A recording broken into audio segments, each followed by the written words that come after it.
ìmọ̀kágbò ele ìmọ̀kágbò. Ó yá sáré tètè kó bímọ là. Sáré tètè kó bímọ yè. Yé. Níbo lẹ ti rí àjẹtẹ̀gbé wá sílé? Ayé ti mu tí eru o. Wọ́n ti fa tábà yé kù. Ṣé o fẹ́ bímọ láyé? Ọmọ lọ́wọ́. Àwọn ọmọ rẹ̀ ni gbà. A fẹ́ rí ìyá yẹn nínú ilé yìí torí àlè bá gbé. As long as she's in this house, mi ò fẹ́ kí ẹ mú àlejò kọ̀ọ̀kan wá sínú ilé. Kí ni nǹkan tó ń ṣẹlẹ̀? A ní kò sí nǹkan kan. Ayé ti fi ọ́, ó lè gbà. Bóyá lọ́wọ́ ayé rẹ̀ lè lójú. Ọmọ akíní olóògbé nìkan ló lè wọlé. Arábìnrin tó wà yìí ò lè wọlé. Tó bá fi wọlé báyìí, á dàbí bàtà jẹ́wọ́ níbi ṣe. Ojú tún jábọ́ lára mi.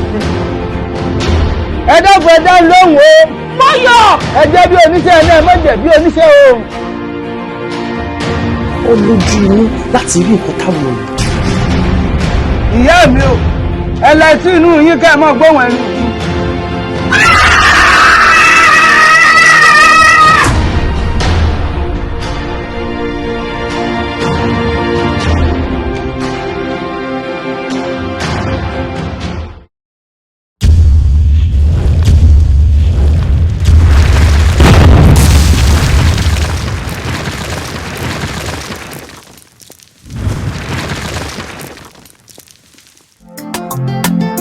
ọ̀rọ̀ àgbọ̀ṣẹ́ It's Omega. ó ta kọ́kọ́ inú ọ̀ṣẹ́ ṣe hàn ní ẹranko ń bẹ nínú èèyàn ọ̀rọ̀ ìdọ̀tí tí ó ṣe kàn sẹ́tì ẹgbọ́dọ̀ ń ṣe kò wá nínú ogun bàbá tún ṣe ìsàlẹ̀ kòkó àṣẹ̀hùn ẹ̀sìn ti tọrọ àforíjì báwo bá fẹ́ ní nílé ẹni àkìtà bẹ̀rẹ̀ báwo bá fẹ́ ní lọ́dẹ̀ẹ̀dẹ̀ ẹni ẹ̀dàkùn àkìtà bẹ̀rẹ̀ àìka nǹkan sí àgbà ló mú àgbà sọ́gbọ́dúlé àìka nǹkan sí nígbà mìíràn ò lè gbógun wọlé ìṣẹ̀rù ráyè o inú ò ṣe ṣí kò ṣe ṣí ẹranko ń bẹ nínú èèyàn kò ṣe ṣí ọ̀rọ̀ ìdọ̀tí tí ó ṣe kàn sí ẹgbẹ́rún ṣe kò wá nínú ṣínà ìrọ̀bá tún ṣùgbọ́n ìsàlẹ̀ kò ẹ̀rọ abáyé àṣewò ti tọrọ àforíjì rẹ́wúrẹ́ ní bá ṣe lè jẹun sí ló yẹ ká máa bọ̀ ẹ̀yìn èèyàn mi dùgbẹ́dùgbẹ́ ṣálọ́rọ̀ yìí ó bá jà mọ́ káàárọ̀ ṣàlàáfíà péjì pẹ̀lẹ́. Daddy, wọ́n pé torí pé ní Independence Day pé kí wọ́n máa ń ṣe favourite ẹ mú jẹ tẹ máa ń láìkẹ́ ọ̀nà France fi yín lẹ́yìn. ó ṣe gan mo dúpẹ́ ó ṣe ìwọ láàárọ̀ ọmọ tó máa tọ́jú ẹ̀. Àmì o. nǹkan máa ń wò pé báwo ni yorùbá ṣe dùn tó kó jẹ́ pé ọmọ tí mo bí nínú mi ló ń tọ́jú mi bó ṣe ń tọ́jú mi. Daddy. Ṣé mo pé bí ọmọ náà ni mo ṣe jẹ́ sí yín? Èèyàn téèyàn bá súnmọ́ ń lára ilé ẹni. Bẹ́ẹ̀ ni orí sọ àmọ́ àgbàtọ́ òjò ń bí wọ́n ṣe bí ìyá ò lè dàbí ìyá wọ́n ṣe bí bàbá ò lè dàbí bàbá bẹ́ẹ̀ náà ni wọ́n ṣe bí ọmọ ò lè dàbí ọmọ ọmọ wípé kálẹ̀ mi gangan ni mo bí ẹni mi ò bá dùn délẹ̀ but all the same thank you so much ìwọ pẹ̀lú Ayọ̀mídé òun lè jẹ́ dùnú mi and I pray for you right from the bottom of my heart gbogbo ire tó ń fẹ́ á tó ẹ lọ́wọ́ Àmín. ibi tó fọkàn rẹ sí tó fọkàn ayọ̀ sí tó fọkàn ayọ̀ sí gbogbo àdébáyé àti wá àtọmọ mi ni o ṣé mo dúpẹ́ thank you so much. Àmọ́ Daddy látìgbà tèmi ti gbọ́njú mọ́ pé bàbá mi kú mo máa rò pé má ṣe bí bàbá kò lè dá bí bàbá àmọ́ eré yín ṣọ̀wọ́n torí pé kò sí nǹkan tí mo fẹ́ tẹ̀ kí n ṣe fún mi anytime tí má ti wà lọ́dọ̀ yín inú mi máa ń dùn gan ni Ọlọ́run ọlọ́jọ́ òní kò ní jẹ́ kí ikú tó yá kó pa yín. Àmín o mi ní fojú sunkún wọn náà. Àmín. Rògbà tí náà bá ti wà lọ́dọ̀ ẹ̀ tó bá ti wà pẹ̀lú mi máa ń ṣe nínú mi máa ń dùn. Ìwọ náà ò ṣe mí bíi bàbá kan bàbá kan tán ni máa ń tọ́jú ó ń tọ́jú mi bí ọmọ ni. Ó ṣé gan mo dúpẹ́ lọ́wọ́ ẹ. Thank you. Ṣùgbọ́n dádì láti ọjọ́ yìí ni mo ti máa ń béèrè nǹkan tó ṣẹlẹ̀ sí mi pé kí ló fà á tí ẹ fi wà níbí kí ló ṣẹlẹ̀ sí yín gangan.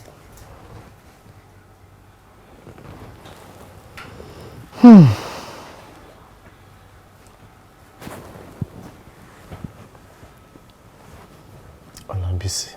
Sir, Daddy. Tí tó bá tó àsìkò àti ṣù ibi tó máa gbà kọjá ó máa là. Àsìkò ọ̀rọ̀ tí tó tọ́rọ̀ bá ti tó sísọ mo máa sọ. Ọba mi ṣe oúnjẹ. Ẹ ṣé sir. Ó ṣé.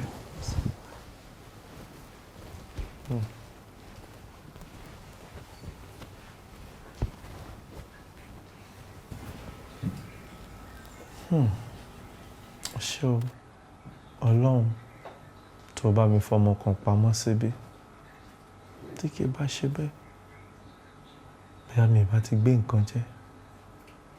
Ṣé o Ọlábísí àwọn tó bí á jèrè ẹ o.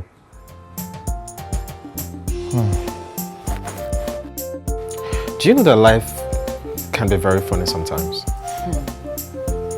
Nígbà tí mo sọ fún mi ní ọ́fíìsì pé èmi ni mo máa lọ defend case yẹn ní court. I was shocked, surprised and happy. Nígbà yẹn ni mo wá realize pé this life is full of ups and downs.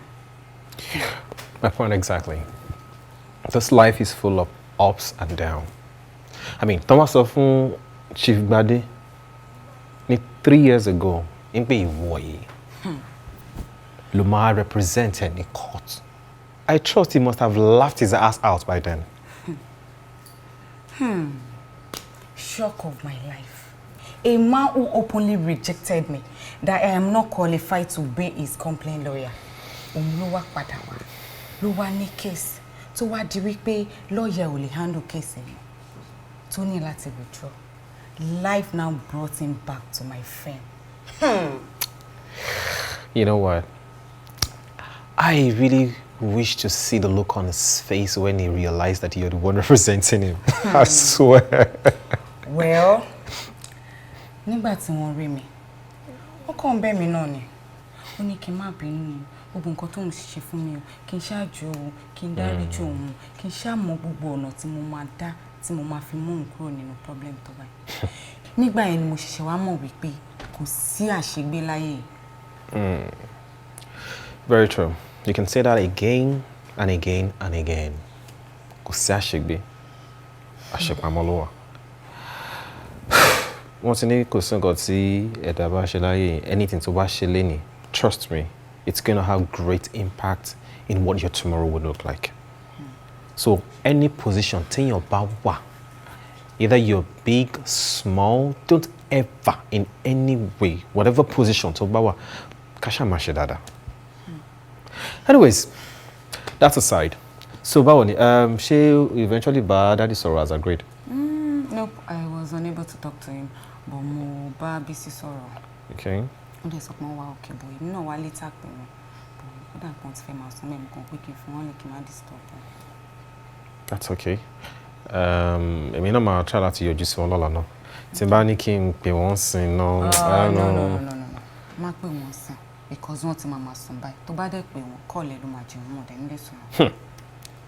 Ọmọ Daddy. Kí ló ń jẹ́ disturb? Kí ló ń ṣe? Ẹ fẹ́ máa fa akọ sí kọ́ ẹ̀. Ẹ̀dá mo fine jù ẹ. Ló mú wa gbà sọ́gbọ́dílé.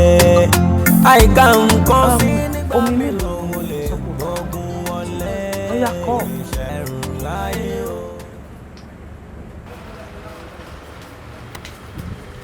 Ẹ kálẹ́ ma. Ẹ kálẹ́ o. Ẹ̀sìn màṣẹ bẹ́ẹ̀ ni Mrs. Mosun. Bẹ́ẹ̀ni. Ok. Ẹjọ́ àbúrò yìí ni wọ́n á fi sùn. ṣẹ́rí ó ń bá mi fẹ́ ọkọ mi ò dẹ̀ fẹ́ wàhálà ládùúgbò mi wọ́n mọ̀ mí gan pé mi ń báyàn jà bọ̀ tó bá ti tọ́ mi báyìí ó ti tọ́ wàhálà ni bóyá ìwà yẹn mo mọ̀ yín gan o tẹjúmọ́lá lórúkọ tí wọ́n fẹ́ báyàn jà báyìí máa tẹjúmọ́ dín pé máa ṣọpa ni ẹ máa tó close the next 1 hour 3rd street sí àdúgbò mi lẹ́ ń gbé bó ṣe wà yẹn so mo mọ̀ máa fi mi ìfẹ́ wá bá yín jà mo ṣe ní kọ́kọ́ wá fẹjọ́ sùn níṣẹ́ ló ń bá mi fẹ́ Bánjí bí Bánjí yẹn ṣe wà yẹn èmi ni mo rán lọ sí school láti bẹ̀rẹ̀ débi tó dé yẹn mo wá rọ́ lórí burúkú yìí níwájú mọ́tò Bánjí mo sọ fún kọ́bọ́lẹ̀ kó dá mi lóhùn kí lẹ́yìn fòṣì so ẹ kìlọ̀ fún mi ò wọ́n lọ rí pẹ̀lú ọkọ mi mọ́tẹ́ bá fẹ́ fojú sunkún ẹ̀. ẹ jọ̀ọ́ ẹ má bínú tó sọ ẹ jọ̀ọ́ ń gbọ́ so keep down now.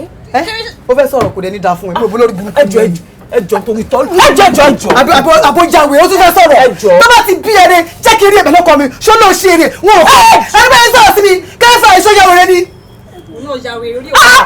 mi ní gbà ẹ jọ̀ọ́ tó. ẹ wò tẹ́ ẹ bá fẹ́ kó kú dànù kó tó di ọ̀la ẹ sọ fún bẹ́ẹ̀ mi lọ rí pẹ̀lú ọkọ mi mọ́ ṣé ti tán. mo ti bọ́ ó dàbọ̀. ẹ má bínú. dùgbẹ̀dùgbẹ̀ ṣálọ̀rọ̀ yìí o tó bá jà ń bọ̀ wá ká bá mi ò mọ̀ wọ́. Thank you. Òkìlẹ̀ ètò ìfẹ́ insist kò fẹ́ lọ kí Ṣọlá náà. Kí ló kàn ẹ́ bẹ́ẹ̀? Ṣé kí má kí wọn? Ìwọ ló mọ̀. Kí ni ó yá mú mọ̀ nǹkan tó fẹ́ wá gbà. Kí mi torí mo ti dá ẹ dúró. Ṣé wàá okay? Mo wà mo ní kí n wá kí n. Àmọ́ báwo ni iṣẹ́? À ń púṣẹ̀. Ṣé ọ̀rẹ́ yín ò kí n disturb yín ṣá? Wàhálà ẹ̀ pọ̀ díẹ̀ bọ̀ mo lè manage. Yeah. Ẹ jọ̀ọ́ ẹ ṣáà máa bá mi manage ṣe gbọ́. Kò sí wàhálà. All right ma. So ẹ má pẹ́ o. Yeah, a máa pẹ́ lẹ́nu nítorí mo fẹ́ fún ìyàwó mi ní treat. Let me try and balance you. Ẹ jẹ́ kí n bá yín wá nǹkan kẹ́yìn náà fi sort ara yín. So that kò ní dàbí pé Mo ti mọ̀ pé torí nǹkan tó ṣe wá fẹ́ wá síbí báyìí gangan náà. Ẹgbà. One manager. Ẹ ṣé o. Ìwọ ló mọ̀. Can you nice time. All right then, bye. See you tomorrow. Oh baby, kí ló tó fi pẹ́ náà? Má bínú. Immediately tó pè mí ní láti tidying up things lọ́fíìsì ni. Ṣebí ìdí tí mo fi ní kó wá ready 1 hour proud the time tí mo fi wá ní. Ìgbà tó wá dé tà mo sáré touch powder mi. You know I have to stay sexy for you, you know. That's it. That's why I love you. Thank you, baby. Ìyàwó mi, ẹlẹ́yin ojú ẹgẹ́, arẹwà obìnrin. Mo fi yẹn lẹ̀ mọ́ àwọn ẹ̀mí. Àríkẹ́ Adé. Thank you, baby. Oh yeah, let's go. Oh yeah. O ní bá mi ṣílẹ̀kùn ni. Wo, I'm an African man. Ṣílẹ̀kùn fúnra rẹ̀. African man ní náà ló ń kó yà jẹyìn. Gbogbo àmú máa kọ́ ẹ òkú lọ́pọlọ náà. I'm an African man. Shut up.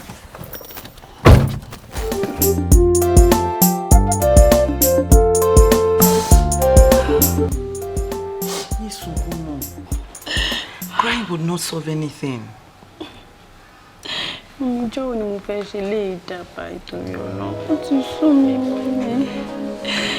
Ọmọ àdá ire, wọ́n ní tí ẹṣin bá dá nínú, ìyàn máa ń tún gan ni. Ẹṣin mélòó gan ni mo fẹ́ tó bọ̀? Kó má tí gbọ́rọ̀ marriage ní báyìí, ṣe ló máa sábẹ́ ejò. Ejò tí nǹkan kékeré bá ṣẹlẹ̀ báyìí, ó máa sódògùn mọ́ mi lọ́wọ́. Mo ní ó ti sún mi. Mo kì í ṣe ọkọ ẹ. Your own husband would come. Don't worry. Títẹ́ sọ fún mi di last time náà nìyẹn nígbà tí mo fẹ́ pọ̀pọ̀ dẹ̀ǹdẹ̀ yẹn. Ìgbà tí mo fẹ́ tó lónà ti ṣe mi ti ẹ̀rọ tí bàbá tó lọ. Orí ó ti sún mi. Wọ́n ní apẹ́ kó tó jẹun ní tẹ́ bàjẹ́. Ọkọ tiẹ̀ tó máa dúró tiẹ̀ máa wá. Ó bẹ́tà kó ní 10 boyfriends ju kó ní 10 husband lọ. So ó pè mí kó ní boyfriend mẹ́wàá ń sìn kó ní ọkọ kan títí dọjọ́ alẹ́. Ẹ ṣáà tí mo bẹ ṣe máa bẹ tí mo bẹ ṣe máa sọ pé kí n má ṣùgbọ́n. Agbára Ọlọ́run aṣọkọ títí ẹ̀ náà fún mi ṣùgbọ́n it is well and it's not even too late. Ó ṣe máa rọ́kọ títí ẹ̀ lágbára Ọlọ́run ọkọ tó máa bẹ kalẹ̀ ló máa wá. Okay, darling, it's okay. Adult baby, it's okay. Baba tó ṣùdé sálẹ̀ kókó, àṣẹ̀wò ẹ̀sìn ti kọ̀rọ̀ àforíjọ. Báwo bá fẹ́ ní nílé ẹni, àkìtà bẹ̀rẹ̀. Báwo bá fẹ́ ní lọ́dẹ̀ Auntie, ẹ kálẹ́. Báwo ni ṣe wà? Yeah, I'm fine. Nígbà tí màá dé lánàá, wọ́n ló ti sùn. Bàtí màá tún jí láàárọ̀ yìí, wọ́n ló ti jáde. Iṣẹ́ ni o, dẹ́gbà mo ṣe máa ń ṣiṣẹ́ níbi iṣẹ́. Kò easy àǹtí mi. Gẹ́gẹ́ bí òwe àwọn àgbà, wọ́n ní ìgbà ara là ń búra. Torí ẹ̀ ni mo ṣe tẹra mọ́ṣẹ́. Ọmọ ọlọ́gbọ́n, mo dẹ̀ fẹ́ rí ẹ o. Mo fẹ́ bẹ̀ sọ̀rọ̀. Ṣé kò sí? Kò sí. Ọ̀rọ̀ dáàdì ni mo fẹ́ bẹ̀ sọ.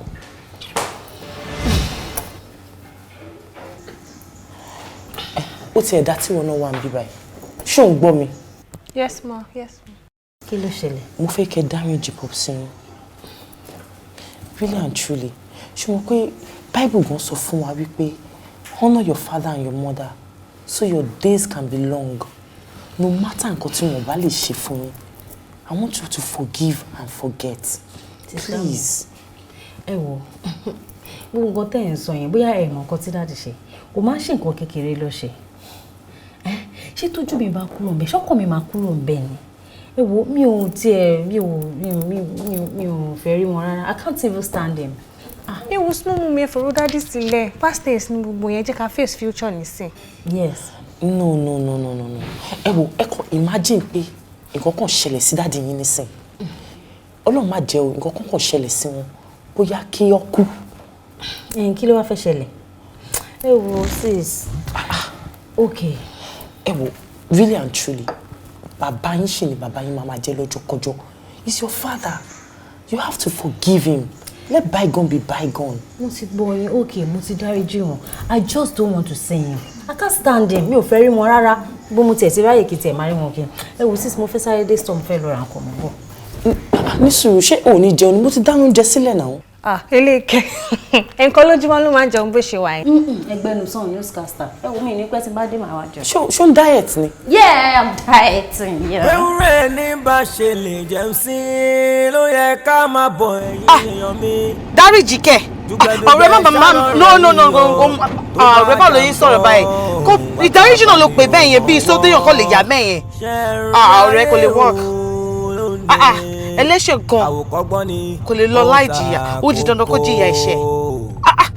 You know me now, nobody mess with my husband. Why don't you sọ̀rọ̀ báyìí? You know me, mo fi ọkọ mi ṣeré, mi ò fi ọkọ mi báyàn ṣe. Gẹ́ yẹn á gbà. Èmi ó fẹ́ bá mi máa du ọkọ. Ìyẹn kékeré yẹn kò sí problem. Bó ṣe wà yẹn, èmi àti ẹ̀ nǹkan tó máa jọ múlẹ̀ lẹ́nìí kò ń ṣe kékeré. Ọ̀rẹ́ má wo mo drive lọ má bá ẹ sọ later, má worry a máa sọ. Ọ̀rẹ́ wo má bá ẹ sọ má worry ó dàbọ̀ ṣé ti gbọ́. Ṣebí ó rò bí òun nẹ́wà ni ìgbà tẹ́mi bá ba ìwà ẹ̀jẹ̀ á gbà pé òun gan wáyé rí ló ṣe ọmọ òun kékeré yẹn náà tó bá rí bọ́mọ wèrè kò ń ṣẹjọ́ ẹ̀ ṣé mi ò fáìn tó ni ṣé mi ò dá tó lọ́mọbìnrin tí tó máa ń ṣe jẹ́ máa gbé tí òun ti sẹ́gbẹ́ kan náà máa lé ẹ lọ́rọ̀ jìnnà kí tó fàbọ̀ sáàdì ẹ̀. Àǹtí mi. Onírànù onírànù. Kí ló ṣe àti mi sọ́wọ́ ni àti mi irú ṣẹlẹ̀ máa pa ilé ìṣó ní ọ̀tẹ̀ mọ́ kọ́kọ́. Ẹni sùúrù ẹni sùúrù ẹ má bínú máa jẹ ẹ má bínú ẹni sùúrù ẹ kí n lu pa ẹni sùúrù náà wá ń tí ẹjọ́ nítorí títọ́ lọ́hùn. Mo pé store níbí báyìí gbogbo àwọn customers wa ló ti jáde. ẹ jọ̀ọ́ ẹ má bínú ẹ jẹ́ kí n lu ẹ má lọ ọdún nípa kí ló máa ń ṣẹ́gun ọlọ́run máa fọwọ́ di gbá etí ẹ. O tún sọ̀rọ̀ ojú mi ní kẹrù. Ojú iná mò ń wọ ó tún lẹ́nu ọ̀rọ̀. Kí ló ṣẹlẹ̀? Máa dúpẹ́ lọ́wọ́ orí ẹ pé mi ò bá ní òtẹ́yìn tó bá pé mo bá ń bẹ̀ máa lù ú sí ẹ̀rọ bẹ̀. What will you do? Jọjọ ìwọ ọ̀rọ̀ pé wọ́n mi wọ àṣà. Wọ́n mi mo kàn fẹ́ kẹ́ bá mi wọ́n ẹ̀ kó fi ọkọ mi sílẹ̀. Ọkọ wọn ló sọ. Ẹ̀wọ̀n gbẹ́dọ̀ sọ̀rọ̀ kí á mi gbọ́dọ̀ sí ọmọ àti ẹ̀mí. Madam, ẹ jọ̀ọ́ ẹ bá mi sọ fún ọmọ yín. Àbí whatever tó bá jẹ́ sí ẹjọ́ nítorí ẹ bá mi sọ fún kó fi ọkọ mi lẹ̀ tí ò bá fọkọ mi lẹ̀ wọ́n ṣọtí àgbàdo gbá owó àgbàdo lọ́wọ́ ẹ̀. Ẹ má bínú tí ò bá fi ọkọ mi lẹ̀ ẹ má bínú ẹ má kí news àwọn customers. Ẹ má bínú you will shut up. Ìwọ ọmọ nílé ọlọ́nà ó wá di rádaràda kí ló ń ta gan kí ló ń ṣe ẹ́ ẹlọ́gbẹ́ni sọ́hún kí ló dó tí ń dodo yíwọ̀ ẹ̀ kí ló ń ṣe ẹ́ náà. Àti mi fọ́kọ ẹ̀ ọkọ ẹ̀ náà dá ṣé mo fọ́kọ ẹ̀ ni. Bí mo lọ ti wá pàdé ọkọ ẹ̀. Èmi ò mọ fún. hotel kan ló sọ pé tí ń bọ̀. Mọ́mí ṣe believe ìyẹn lórí ẹ̀wọ́ fàyọ̀. Okay, the other time kọ́ kò ń ṣe nǹkan kò ń ṣe kìíní kí ló máa ṣe náà. Àwọn ló máa ń wá. wọ́n fi wọ́ọ̀dù máa fi gbá etí ẹ̀ o tẹ̀ fẹ́ rántí ọmọ ẹni tó ń ṣe kó ṣìkú wọn wájú mi jọ. Kí lẹ̀ ń tà? Ilé tó tọrọ tó tùbà túṣẹ́. What is wrong with you? Look, I can't take this from you anymore. Kí ni gbogbo rubbish? This is too much. Ìwọ tó yẹ pé dùnú ni ẹ, ìwọ tó yẹ kó máa dùn mọ́ mi inú. Ìwọ lọ sí wọn bá àwọn ló jẹ́. What's wrong with you? Ṣé ìwọ nìkan ni? Every time orúkọ ẹ ló máa dá ní street, ládùúgbò, everywhere. Kí ló dé ṣé ìwọ nìkan ni? O kì í gbọ́ràn rárá. Ìwọ nìkan everywhere. Aláìlójútì bó ṣe rí. Reason why you're doing this, I don't know. Kí ló fẹ́ tí mi ò fún ẹ? Gbogbo nǹkan tó bá béèrè lọ́wọ́ mi ni mo ń ṣe fún ẹ. O wá sọ̀rọ̀ ẹ di ajá àgbòrò. Níwọ. Why are you doing this to yourself? Look at you. Just take a good look at yourself. Gbogbo ṣe rí, o wá sọ̀rọ̀ ẹ di public toilet tó jẹ́ pé ẹni ọkùnrin ló kàn gbé ẹ káàkiri. Dúró náà, sọ fún mi, kí ló catch fancy ẹ pẹ̀lú married men náà? Gosh, you irritate me. Tó fi jẹ́ pé married men náà wá sọ pé wọ́n rí ẹ ní one hotel tó gbé lọ sí one hotel or the other. O lè sọ̀rọ̀ ni. Hey babes. Bó ṣe rí. Má worry, ìwọ fílẹ̀. By the time tí mo bá deal pẹ̀lú ẹ̀ tán, ara ẹ̀ máa balẹ̀. Now get the hell out of this place, you nuisance. Bẹ́ẹ̀ rí bó ṣe rí, òun kan náà. A máa yẹ fẹ́ yáwó bẹ́ẹ̀ ni. Ẹ̀yin ni kí ẹ máa gbọ́n kan sókè tí yàn ṣùgbọ́n. Báwo ni mo ṣe fẹ́ fọkàn mi balẹ̀? Ojoojúmọ́ náà ń fẹjọ́ ẹ̀sùn mi ní ṣọ́ọ̀bù. Pé oríṣiríṣi obìnrin ló máa wá ń disgrace ẹ̀ mọ́ bẹ́ẹ̀. Ó sọ̀rọ̀ èdè laughing stock fún mi lórí street. Mommy, at this point, I might need láti wá àkànṣe sọ̀rọ̀ mọ́ yín o. Because àṣà kan lè lajúlẹ̀ kí ká máa wo everything máa go in this order báyìí. Èmi náà mọ̀ alátiṣe mi ló máa ti ṣàárẹ̀. Kò ṣe ṣe ẹranko ń bẹ nínú èèyàn. Kò ṣe ṣe ọ̀rọ̀ tí ó ṣe kàn sí tí ẹgbẹ́rún ṣe kò wá nínú. Àti nǹkan ọ̀rọ̀ ìlú wa, ó máa ń láwọ́ mọ̀. Àmọ́ ń lájú wálẹ̀ kí tàbí ó kò. Ọ̀rọ̀ ẹ kúkú yé mi, àmọ́ ó ti sún mi nì. Kàkà kó dẹ̀ lára àgùn báyìí, kókókó báyìí ló ń lè sí. Ìyá àbúrò ọkọ lọ́kọ ló ń tẹ̀lé káàkiri dé pé wọ́n máa embarrass ẹ̀ ní ṣọ́ọ̀bù lójoojúmọ́. Ẹ̀gbọ́n ọkùnrin ò bá látàárọ̀ títí dalẹ́ rí, ó ń change ọkùnrin bí ẹni tó ń change aṣọ ni. Ṣé mo máa pariwo síta pé nǹkan táwọn ọmọ mi ń ṣe lélẹ́yìn ni? Gbogbo ọ̀rọ̀ tẹ́ sọ sílẹ̀ yìí kò sí èyí tó ṣókùnkùn sí mi, gbogbo ẹ̀ pátápátá ni mo mọ̀, ṣùgbọ́n àǹtí mi ẹ lè jókòó báyìí. Ṣé tọ́wọ́ bá ń dùnyàn ṣé ò máa wé má bẹ́ aṣọ ni? Ìgbà wo làwọn èèyàn ní mọ̀? Táwọn èèyàn bá rí làwọn èèyàn lè máa sọ fún pé irú oògùn báyìí la máa lò sí nǹkan tó ń ṣe yàn. Ẹ ní dákẹ́ ẹ má sọ ara yín síta ni. Ó dáa sis, kí ló rò pé mo lè ṣe? A máa jáde sí ni o. Bẹ́ẹ̀ ni, a máa jáde sọ̀rọ̀ yìí ni o. A máa jáde, ṣé bàbá amú ni yín? A máa jáde sọ̀rọ̀ yìí ni. Ìtọ̀rọ̀ àforíjọ. Wẹ́wúrẹ́ lè má ṣe lè jẹun sí i. Ló yẹ ká máa bọ̀ ẹ̀yìn èèyàn mi. Dùgbẹ̀dùgbẹ̀ ṣálọ́. Hello, Ire, báwo ni? Mọ́mí àti ìdùnnú ńkọ́? Má bínú. Wo ẹnujọ́ mẹ́ta yìí iṣẹ́ gbomi gan ni o. Èmi gan mo rojú ráyà ara mi at all. Ṣé wàá fẹ́ máa jowó mọ́mí ni? In fact, mo pe mọ́mí wọn pick call mi. Jọ̀wọ́ dẹ̀ ṣe favour kan fún mi. Bá mi bèrè lọ́wọ́ pé ṣé wọ́n rí owó tí mo send sí wọn.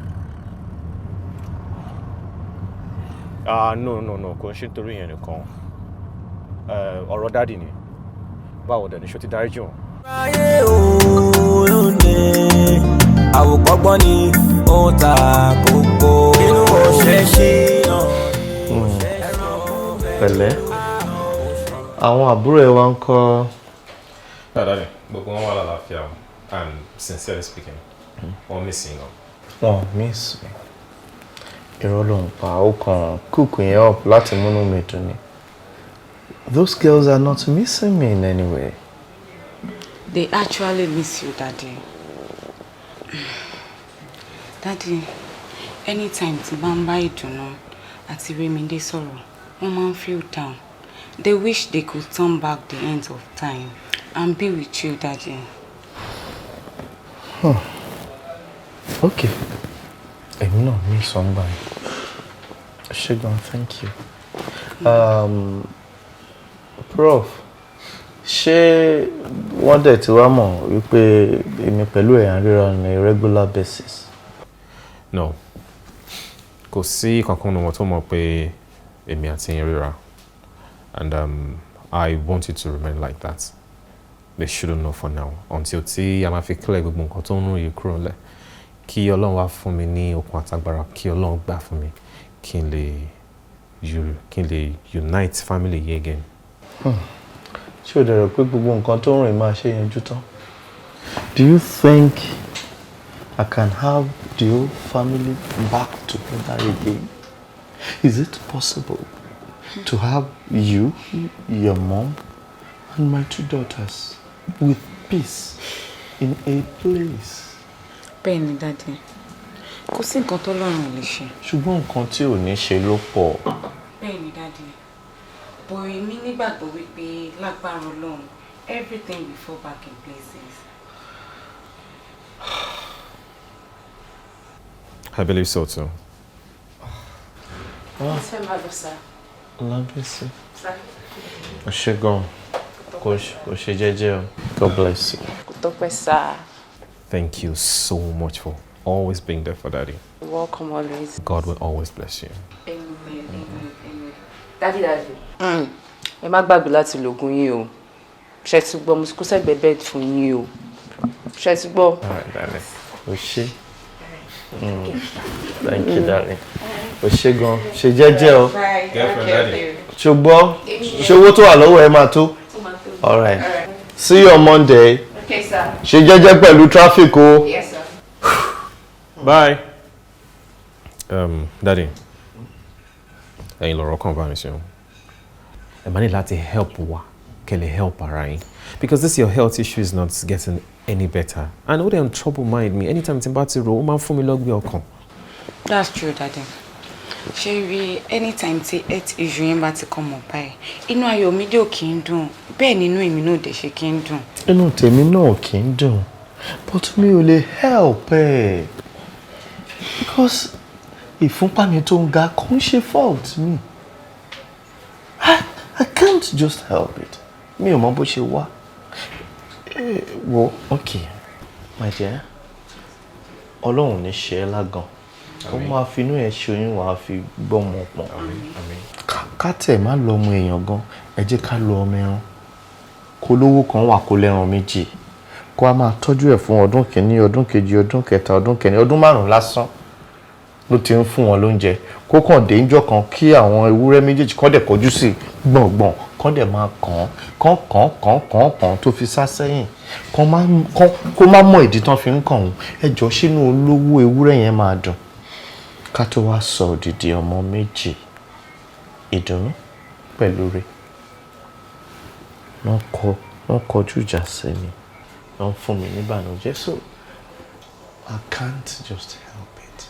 But Daddy, in other words, ẹ ń sọ pé ẹ appreciate effort èmi àti ìyàwó mi. I do. If I do not, I won't be alive as I am talking now. Ẹ̀yin lẹ jẹ́ kí n wà ní ayé effort ẹ̀yin méjèèjì. And especially with that girl. Bisi. Yes. Ó ló jẹ́ kí n wà láyé. It's okay. It's okay.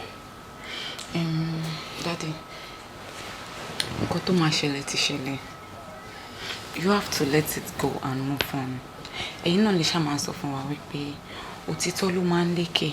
Mo dẹ̀ mọ̀ pé láìpẹ́ láì jìnnà, òtítọ́ á fojú hàn, òtítọ́ á dẹ̀ lékè. My beautiful daughter-in-law, I'm trying so hard to move on, but the journey is so stagnant. But I'm going to move on. Daddy. Yeah. It can never be stagnant space. The both of us in your life. You know that? I know. Cheers to that. Àwọn onífíìmù yìí dẹ̀ máa ń sọ pé tó bá kọ wájú sí ẹ kó tá, tó bá kẹ̀yìn sí ẹ kó tá, and then kí ni next tó máa sọ iná? Tó bá kú ọ nìkan. Kò dé ra rẹ̀ pa.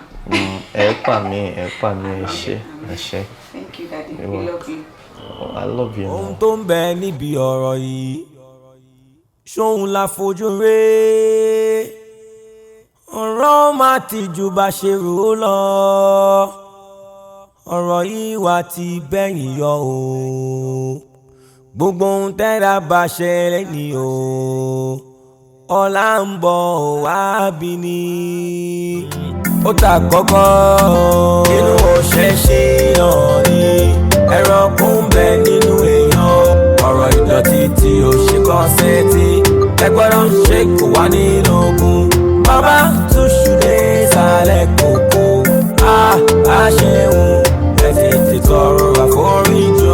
Báwo bá fẹ́ ní nílé ẹni. Àkìtà bẹ̀rẹ̀. Báwo bá fẹ́ ní lọ́dẹ̀ẹ̀dẹ̀ ẹni. Ẹ dákun àkìtà bẹ̀rẹ̀. Àìka nǹkan sí àgbà ló mú àgbà sọ́gbọ́dílé. Àìka nǹkan sí nígbà mìíràn ó lè gbógun wọlé. Ìṣẹ̀rù láyé Òun náà wà nípa Mọ́mí, ẹ wò láti ìjẹta tẹ́ ti sọ̀rọ̀ àfáàyàn fún mi. Láti gbẹ́ lọ́kàn mi ò ti balẹ̀. Bẹ́ẹ̀ ni ma. Bẹ́ẹ̀ ni, à ń ṣàdúrà. Mọ́mí, ó ní nǹkan tó fẹ́ kí a ṣe fún mi. Ẹ jọ̀ọ́ ẹ bá mi invite àfáàyàn. Bẹ́ẹ̀ ni, mo fẹ́ bá wọn sọ̀rọ̀. Mo ń wò pé bóyá tí mo bá ṣàlàyé fún wọn fúnra mi, á lè yé wọn pé ààrí dáàdì mọ̀. Èmi náà dẹ̀ ni the next head of the house. You know, so maybe there's something that can be done. I'm just thinking. Yeah. Okay, Mom. And then I'll see you tomorrow then.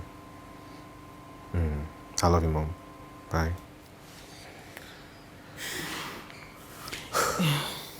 Kí ló máa ṣe báyìí? Sincerely, kò yé mi. Tí n bá sọ fún yín pé ó yé mi, I'm just lying.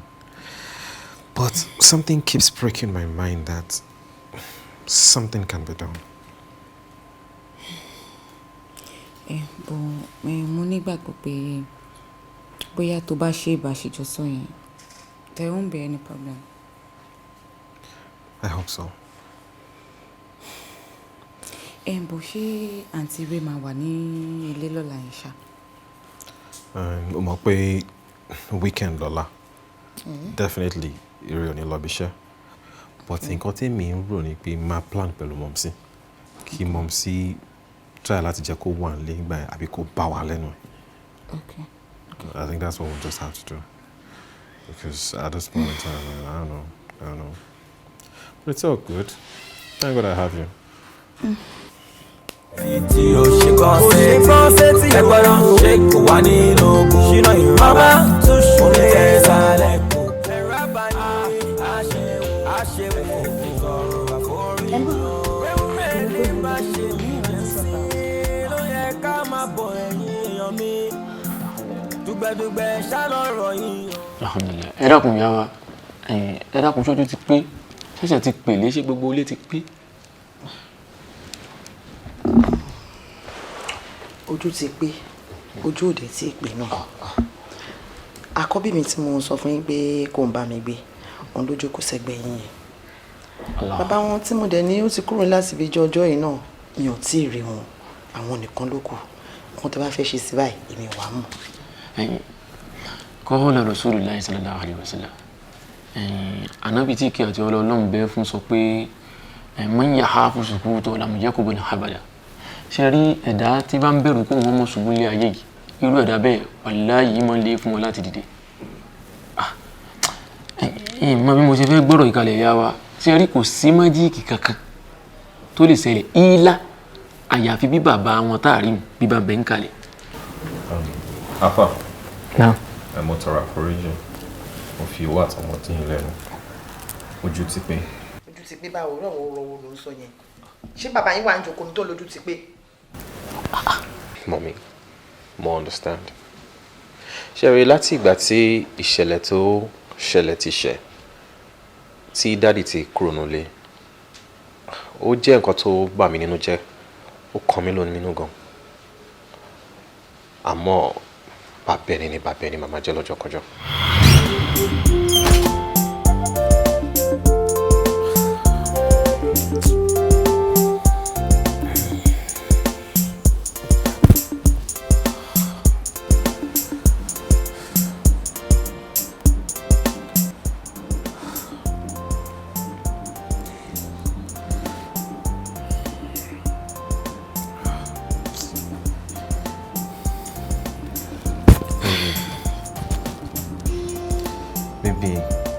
Yes, darling.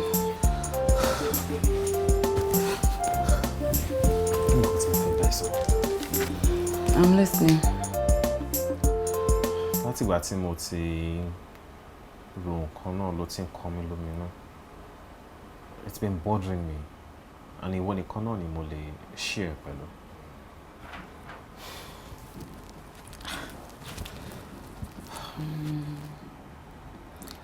Okay, Mongboy, you know I would do anything for you. Ọ̀rọ̀ daddy ni. I mean, we can't just leave him like that. And mommy ò dẹ̀ gbọ́dọ̀ mọ̀ pé mo ní kankan ṣe pẹ̀lú wọn.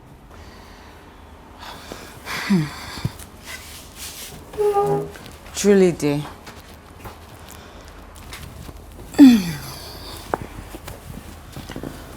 Bó ṣe mọ̀ wípé nǹkan tí dáàdì náà ṣe ò dáa. Etí mélòó ló ń báyàn gbọ́ wípé bàbá èèyàn ó ń báyàn ní àjọṣepọ̀. Come on, it's pretty bad. I understand. Nǹkan tó tini lójú já ò ní. But at the same time, I mean, this man we're talking about is my dad. It's my father. Baba mi ni so. Man, I really don't know what to do as regards this. And being the firstborn of the house, I mean, I only work everything down now. Well, you just have to be careful. Yeah, you have to be careful, very careful. Kí ni ìwọ wá rò pé o lè ṣe báyìí? In fact, at this point, conserve me a tema. But I don't know, bóyá kí daddy kúkú máa kó bọ̀ bí báyìí. Though I know it's risky because kò anybody tó máa wà nílé pẹ̀lú wọn tá a bá ti lọ sí school. Kó dẹ̀ má lọ jẹ́ pé nǹkan tá a fẹ́ kó ṣẹlẹ̀ náà ló máa padà ṣẹlẹ̀ kó má lọ para wọn. Baby, no. Because this is school premises. Kò sí bí dáàdì ṣe máa wá sí inú bíbá ẹ̀ kò make sense. And what if tí mọ́mì bá gbọ́, ṣé o rò kí mọ́mì lè bá wa jà kó bínú sí wa? My fear exactly. Oh God. But baby, at the same time, now the feed daddy is so tell by, you know. Come on, lọ jẹ́ pé nǹkan tá à ń sá fún pé kó má ṣẹlẹ̀ náà ló máa padà ṣẹlẹ̀ at the end of the day. I don't want that man to do something stupid. Baby, báwo ni wọ́n ṣe mọ̀ wípé hòtẹ́ẹ̀lì dáàdì wa? Mi sọ fún ẹ. Láti ìgbà tí daddy ti kúrò nílé, I've been so worried. So I took it upon myself. Mo bẹ̀rẹ̀ sí trace wọn káàkiri láti mọ ibi tán wà. Pé ṣé ọ̀dọ̀ family kan ni àbí omi. Mo wá realize pé it's likely to be an hotel. So I was going from one hotel to another until tí mo fi padà get ibi tán wà. Mo interrogate àwọn staffs ní hotel yẹn.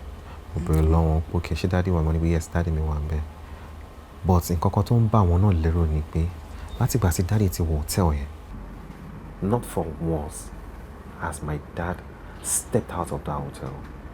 And bother wọn náà. I mean, it scares me. Okay. Baby, I'm not checking your body at all. Everything will be okay. You know I love you.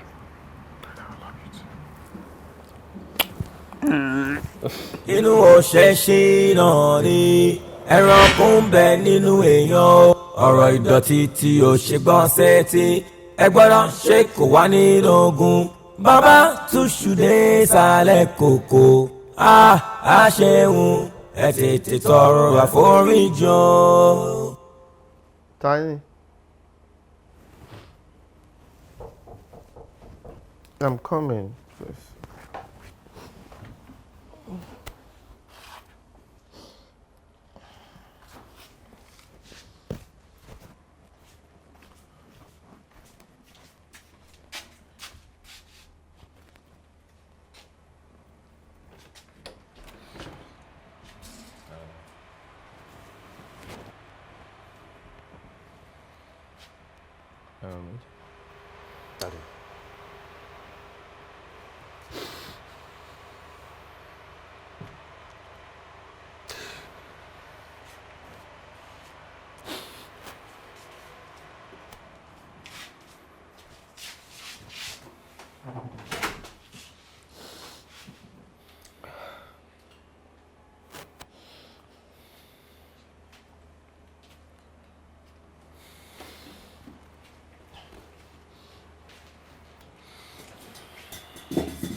Daddy.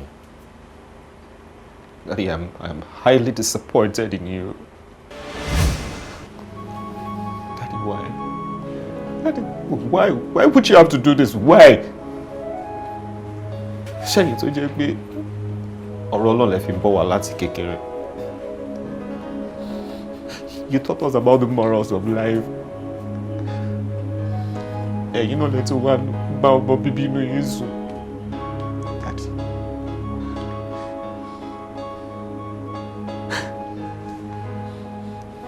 Adeola tẹ́tí fi ọwọ́ ara yìí tẹ́tí fi kọ́ láti bẹ̀rẹ̀ pẹ̀pẹ̀ ẹ máa fọwọ́ ara yìí every took.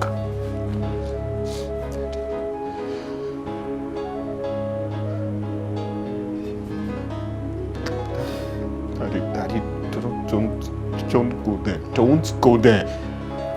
Medical reports prove that he was forcefully raped. He was raped. Medical report is only forced penetration.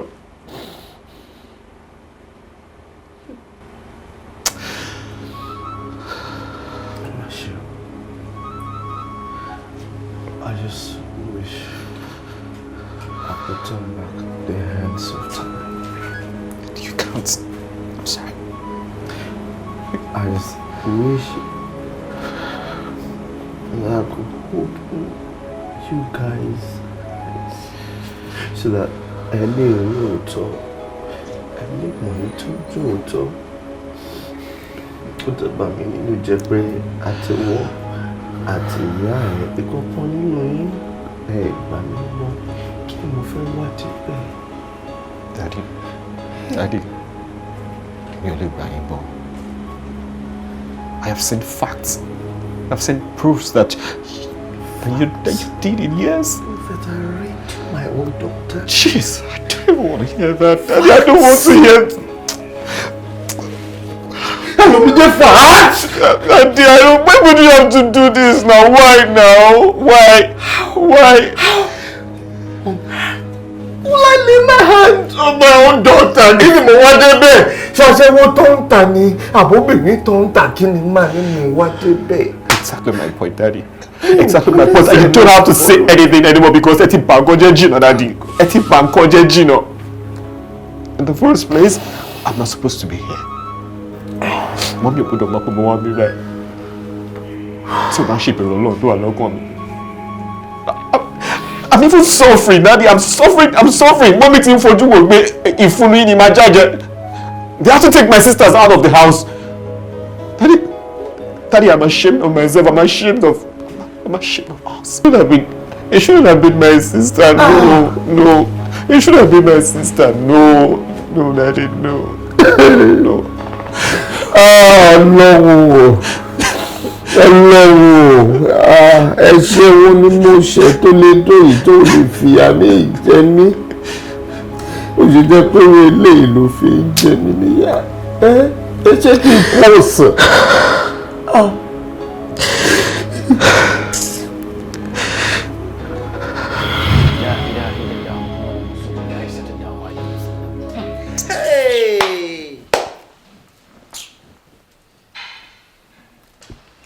So, láti ìgbà yẹn ni mo decide láti lọ gba ilé fún daddy. Mo dẹ̀ máa lọ yọjú sí wọn ní òrèkóòrè. Mo dẹ̀ tún gba ọmọ kan sọ́dọ̀ wọn tó máa fún wọn ní proper care from time to time. Ṣé rí Ọlọ́run ò ní sọ̀rọ̀ kó mọ̀ ṣe. Kùránì náà ò ní júwe ọ̀rọ̀ báyìí kó mọ̀ fìdí rẹ̀ múlẹ̀. Ìyá wa ẹ̀ṣẹ̀ rí Kùránì ní ọmọ tó bá tọ́jú òbí rẹ̀ wàláyì súnmọ́bì láì ó ń tọ̀ wọn ò ní ká gbọ́gbọ́ gbọ́n yé wàláyì kò ní tọrọ jẹ ẹ̀yin náà wàlúbáríkà Ọlọ́run lára ọmọkùnrin yàtọ̀ sáwọn tó kù rẹ̀ tẹ́ ẹ fi ṣàbíyamọ́. Ẹ dákun àfà bàbá náà wá ń kọ́ báyìí. I can't be part of this.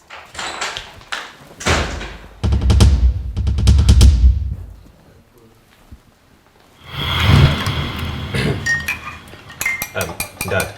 Yes, darling. Me and I lost school just Sunday. Okay, that's good. But Oma drew the after church service so that Mali will drop us in school. It's okay. But that she exactly Oga, will you allow my husband to eat? And stop talking. You know it is wrong for you to talk while eating.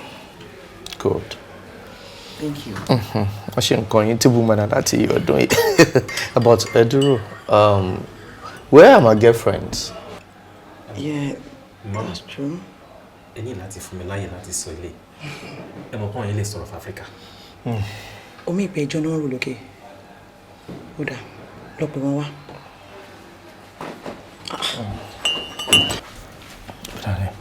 Ó dẹ̀ jẹ́ àṣẹ nǹkan. Jẹ́ ká dúró ká mọ̀ mi dé ká tó jẹun. Kí n tó jẹun. Jọ̀ọ́. Jọ̀ọ́. Ó dà. Ire. Ìbàjẹ́. Dad? Mom? Are you joking?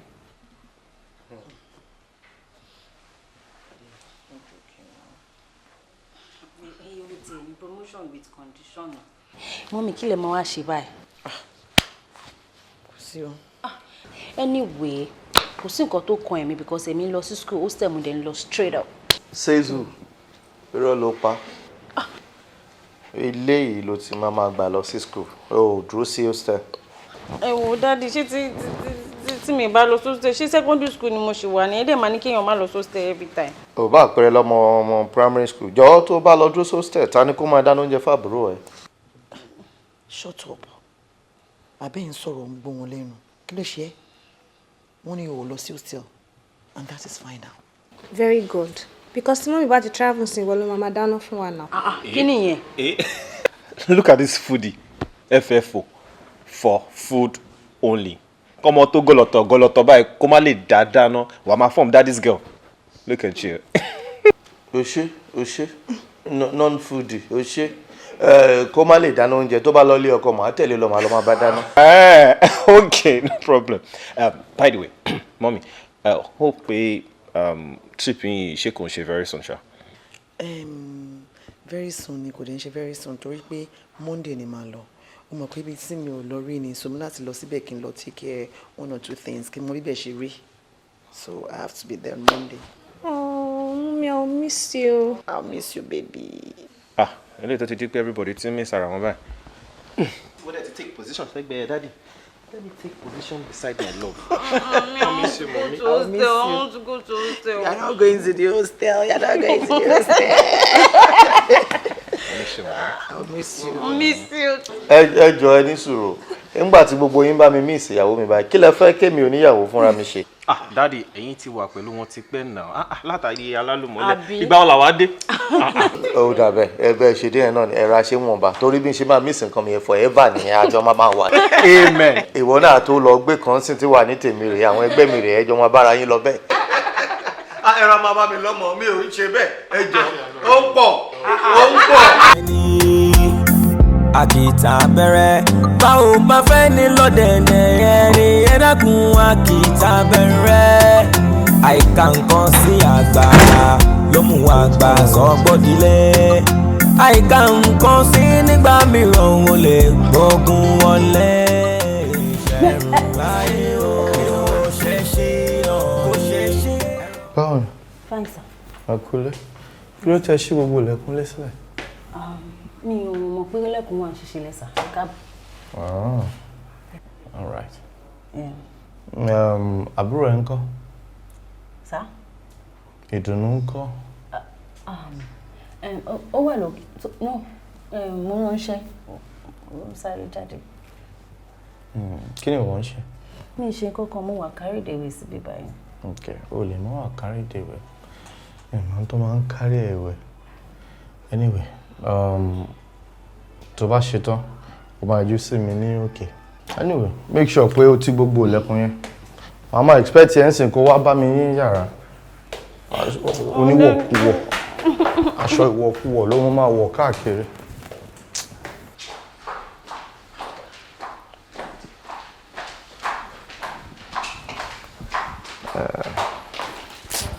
Oh. Inú mi dùn.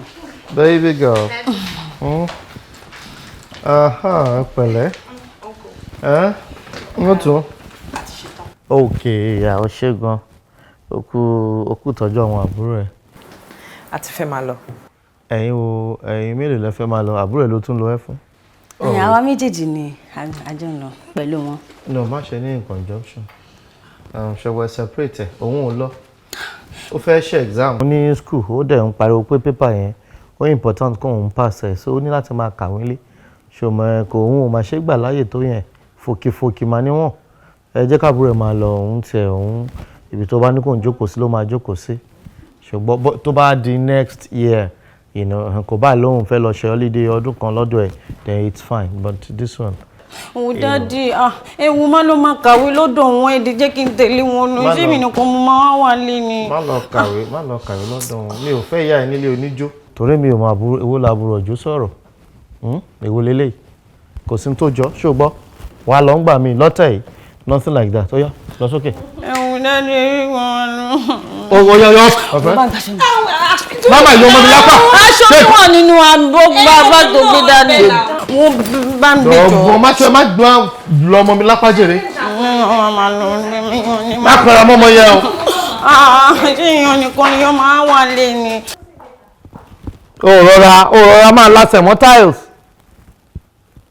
Bó fọ́ o máa lẹ̀ ní ìdẹ́gbùdọ̀ rojú lílẹ̀. Wọ́n tún. Ṣẹ̀rí pásítọ̀ ìṣá kò lè má kó ẹ̀ sí wàhálà. Pásítọ̀ Tolú Elijah ìṣá ló máa originate wàhálà fún ẹ̀ lórí. This.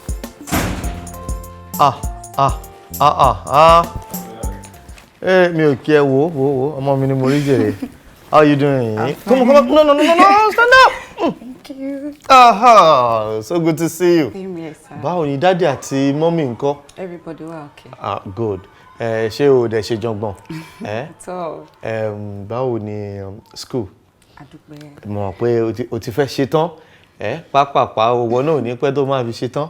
Akande pé màá máa dáràn lọ oríṣiríṣi because ìyàwó ọmọ mi ti di barista nìyẹn. Màá bọ́ sígboro, màá dáràn, ọ̀fẹ́ ni máa ṣẹjọ́, ẹni tó bá tó bẹ́ẹ̀ kó gbómi lẹ́nu. No, I'm not going to do that anyway. Have your seat. Thank you, sir. Yeah. Prof. Ogajota. Owó school ẹ̀ ló ta yẹn. Another gender padà. Okay. You're looking good. Yeah, and you too. Yeah, thank you. Yeah. Ṣé kò sí àmàrí? No, kò ṣe nǹkan tẹ́rọ. Kò sí wàhálà. Yes. So sure? Yes. Okay. Ẹ mọ̀ pé mọ́mí ń bọ̀ lé ní weekend. Oh yes. But it's miss one. Oh yeah, put the gan. Making the opportunity yẹn kí n wálé. Then kó wọn náà lè probably come to the house later and say. Yes. Ó ti tójọ́ mẹ́ta gan tó ti yọjú sílẹ̀. That's a nice one. Pẹ̀lẹ́. Okay, ẹ jẹ́ kí mi drop bag in, okay? So I will join you guys soon. Ṣé o fẹ́ kó ṣì dúró àbí? No, ma jẹ́ kó wà pẹ̀lú inú akẹ́kọ̀ọ́ sí ẹ̀ chit-chat ẹ̀. Alákọ̀ọ́rí. So, how have you been? Fine, sir. Kú jókòó. Kí ni mo lè fi ṣe lálejò? I'm okay, sir. Thank you. Má tijú o, ṣó ti gbọ́. Ilé ẹ̀ ló wà o. Okay? Should I tell you one secret? That boy really do love you so much. Okay? Ǹjẹ́ o mọ̀ pé láti ìgbà tí mo ti mọ mọ́ mi, bí ọ̀rọ̀bìnrin mi pẹ̀lú ẹ̀, àfi màmá ẹ̀ àtàwọn àbúrò ẹ̀. You're the first to mú wálé. And authentic stamp. You have it. Okay? Sir. Òun ò nífẹ̀ẹ́ gan. Bọ́ ìgbà tí mi wà níbi tí ẹ̀, Ìbírónkẹ́, Morandi. I was a bit torí gbà yẹn àdúgbò kan, àdúgbò alákọ̀wé náà ń pè, gbogbo àwọn ọmọ alákọ̀wé àdúgbò yẹn, mo màmá ń gbà wọ́n sí máa. I'm a good cook. What can I do for you? Kí ló fẹ́? Okay, sir. I'm fine. I'm fine. Okay, that's good. Thank you. Ire. Ẹ wọ ẹfí mílẹ̀ jọ. Ire mi dé. Mo ní kó dúró síbẹ̀. Ire mi dé. Èmi ni mò ń bá ẹ sọ̀rọ̀ lọ́wọ́ kàtọ̀ mi. Ire mi dé.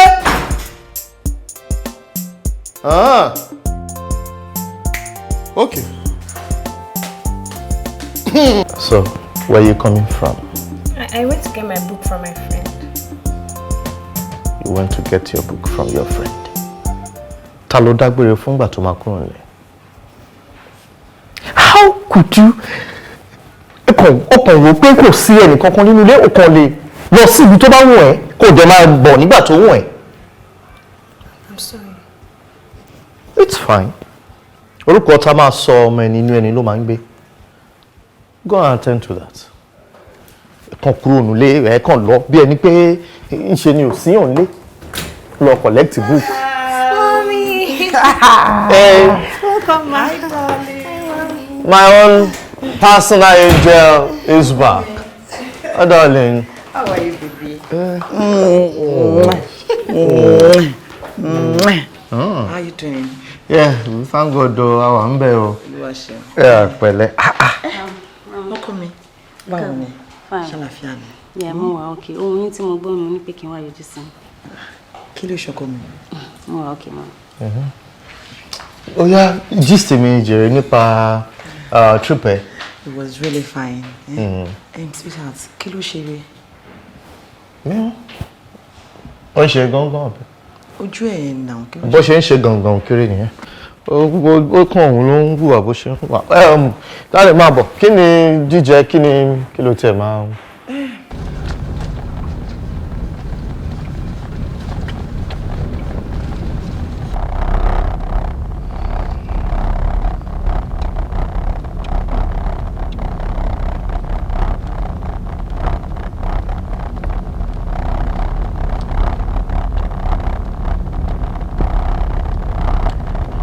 Hello? Please book my flight for 10 a.m. I need to be in Lagos. Thank you. Happy birthday to you. Happy birthday to you. Happy birthday. Daddy, my voice gone. Happy birthday to you. Hip, hip, hip. Hooray. Ẹ má wulẹ̀ jà. Mo ṣe nǹkan ló kẹjọ, ṣé mo lè máa lọ? Ire, ó tún ti bẹ̀rẹ̀ o. Ṣé bí nítorí tí la ṣe gádà báyìí? Láti gbogbo wa láta ṣe wó. Happy birthday, my daughter! Yeah, thank you for coming. Thank you, Mom. Wàá dàgbà, wàá dògbò. I wish you long life and prosperity. Amen. Thank you so much. Guess what, baby? What? Ọmọ ohun tó ti ń bèèrè lọ́wọ́ mi pé kí n ra fẹ́ láti jọ yìí. for blonde hair. Hey. I'm sorry, I'm not interested. Ire. Ohun tó tì ní lójújó lè lọ ń bẹ. Ohun tó tì ní lójújó lè lọ. Ọkọ mi, kí ló ṣe ẹ́? Ọ̀rọ̀ ìdọ̀tí tí kò ṣe gbọ́. Tí kò ṣe ré. Kò sí nǹkan kan mọ́, okay. Don't tell me that. I know my daughter, and I'm your mother.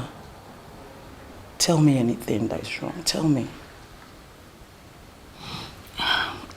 Ó kàn jẹ́ pé tí mo bá sọ fún yín, mi ò mọ̀ bóyá ẹ máa believe me or not, and I'm scared to tell you. Báwo ni mo ṣe ní believe ọmọ mi? Ta ni mo tún fẹ́ believe tí mo believe ọmọ mi?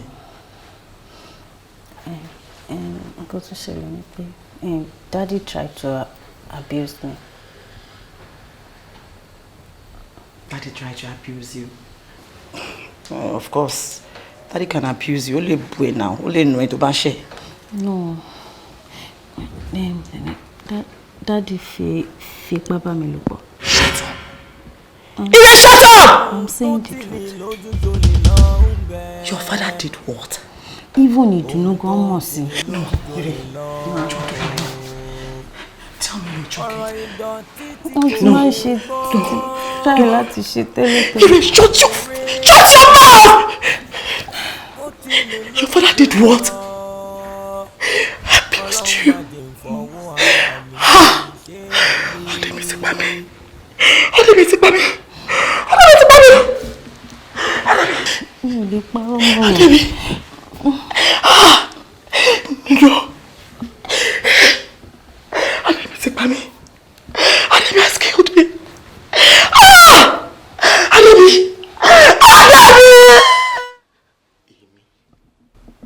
Rape ọmọ tí mo bí nínú ara mi. Èdìwó ló fẹ́ dì mí débẹ̀. Ṣìnáwó ni mo fẹ́ ṣe. Ademi, shut up! Shut up! You disgust me. You are a beast. Your own daughter.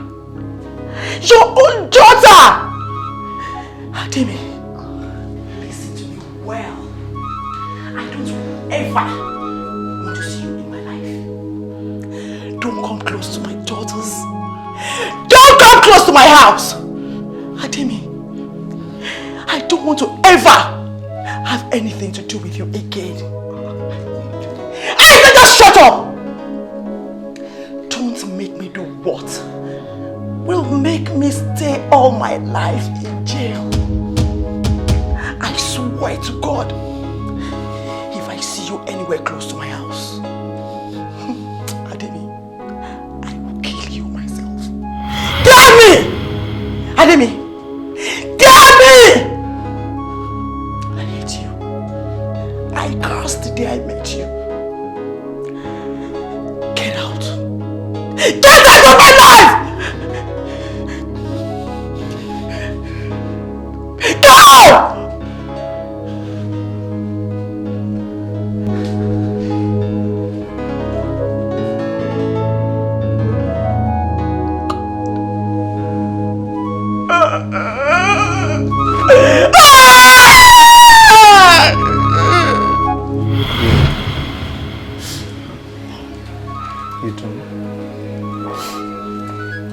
Kí lẹ̀ṣẹ̀ mi gangan lọ́dọ̀ yín tẹ́ fi pariwo rọ́bà tàgbàtàgbà yìí?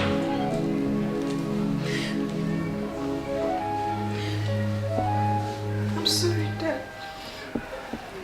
Ire ló ní kí n parọ́ wọn yìí. Má bínú, Daddy.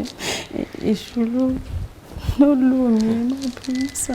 Ṣé ṣe ọ̀rí ẹ̀rọ kún bẹ nínú èèyàn?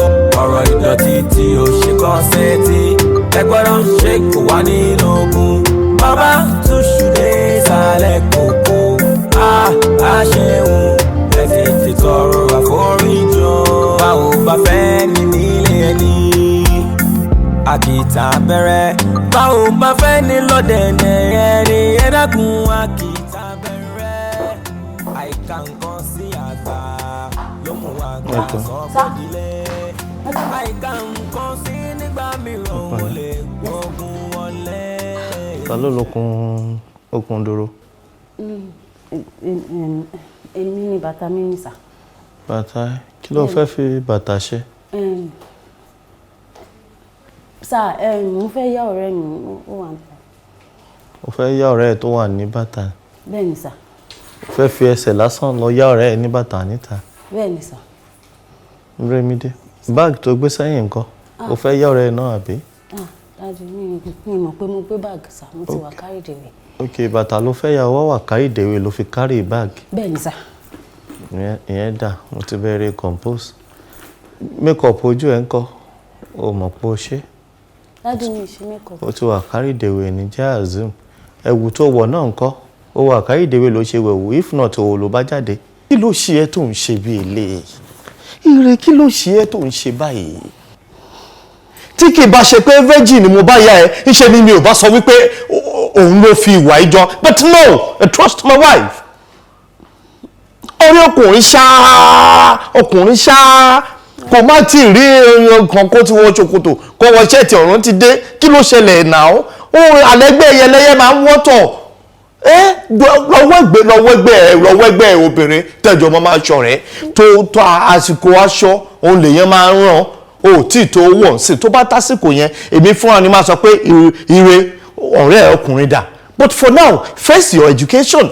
Ìyẹn ló ṣe pàtàkì for now. Daddy, not all those boys. No, Daddy, it's just my friends. You talk to your parent. Gbogbo àwọn tó ń kó kiri náà ṣẹ́ ní means ẹ̀ ni wọ́n. Mo bí ẹ léèrè. Ìkan igi gígùn tó máa ń lọ tó máa ń bọ̀ kiri báyìí tó máa ń gbé ṣòkòtò sí bẹ̀bẹ̀rẹ̀ ẹ̀dí. Kùlà báyìí ní ṣòkòtò ẹ̀ márùn-ún. Ṣé mo sọ pé mi ò gbọ́dọ̀ rí bíbá pẹ̀lú ẹ̀ mọ́ nìyẹn? Tó bá tún wá báyọ̀ ṣe òtún ní báyọ̀ gidi ṣe ìyẹn tó bí olóńgbò awaṣọ bí aṣọ bí àkísà gbogbo àmàrùn ìkan tó máa ń gbé rédíò ṣe tí báyìí èyí tó sì àbíkẹ́ olóhùn jẹ́ mi ò mọ níbo náà ti ń sìn. Ó ṣèdè láti Amẹ́ríkà ló ṣe máa ń gbé kinní yẹn. Òní ó ṣeré ló ṣèdè láti Amẹ́ríkà ṣé ó pẹ̀tẹ̀ ní dúdú létí ẹ ṣe rí bẹ́ẹ̀ mo bí ẹ léèrè ṣé wọ́n kẹ̀tẹ̀ ní dúdú l'Amẹ́ríkà ni gbogbo kinní náà rẹ̀ bíi flower vase tán gbé kalẹ̀ ó ṣàdé láti Amẹ́ríkà wọ́n ń gá bẹ́ẹ̀ ni. Tún wọ́n ní ríyàn náà ta tún máa tún sọ pé òkè ẹni tọ́mọ mi ń tẹ̀lé lélẹ̀ gbogbo ẹ̀ náà bíi ṣàkùṣàkù ṣàpàṣàpà ni. Dàdí wọ́n mi dígí. Gbogbo bá pè má fẹ́. Dàdí wọ́n mi dígí kú bàtà yẹn.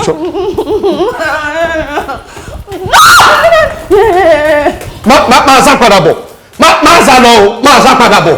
Títí o ṣe kàn sétí ẹgbọ́n ṣe kò wá nínú ogun ṣínà ìrọ̀bá tún ṣùgbọ́n tẹ̀sálẹ̀ kò ẹ̀rọ abáyé àṣewò ti sọ̀rọ̀ àforíjọ. Ewúrẹ́ ní má ṣe lè jẹun sí i ló yẹ ká má bọ̀ ẹ̀yìn èèyàn mi. Dùgbẹ̀dùgbẹ̀ ṣáná Ire stop ẹ̀ náà. Kí ló tó gbá mi bẹ́ẹ̀ yẹn? Nígbà tí mo ti ń pè látàárọ̀ mú wọlé ò mọ̀ pé mo wọlé kí ló ṣe é tó kárí bọnú báyìí. Inú mi ò dùn ní jàre. Inú ò dùn. Yeah, I'm not happy at all. Why? Kí ló ṣẹlẹ̀? Ó mọ̀ pé tí inú ò bá ti dùn tèmi náà ò ní dùn. Ṣebí dáàdì ni. Dáàdì kí ló ṣe? Ṣé o ò rí nǹkan tí dáàdì máa ń ṣe ni? O rí pé nǹkan tó máa ń ṣe yẹn ó máa ń wà abnormal gbà mí ni. O rí bó ṣe máa ń pariwo mọ́yàn tó ṣe máa ń embarrass èèyàn tí èèyàn bá fẹ́ jáde ni. Wọn ò ní jẹ́ kí èèyàn jáde èèyàn máa jókòó sínú ilé every time. Kí ló fa gbogbo yẹn? Wọ́n tún máa ní kí èèyàn máa ní ọ̀rẹ́ ọkùnrin ọ̀rẹ́ obìnrin nìkan lèèyàn máa ní every time. Ó dẹ̀ mọ̀ pé mi ò ná ọ̀rẹ́ ìwọ nìkan lọ̀rẹ́ mi tí mo ní. Ìyẹn dè ní so many things láti ṣe. Kí ló dé tó fi jẹ́ pé màmá ṣe bẹ́ẹ̀ yẹn fún yàn? Kó dá bó ṣe máa treat yàn. Á dẹ̀ máa treat yàn bí pé wọn kọ́ lọ bí yàn. Ṣó dáṣá?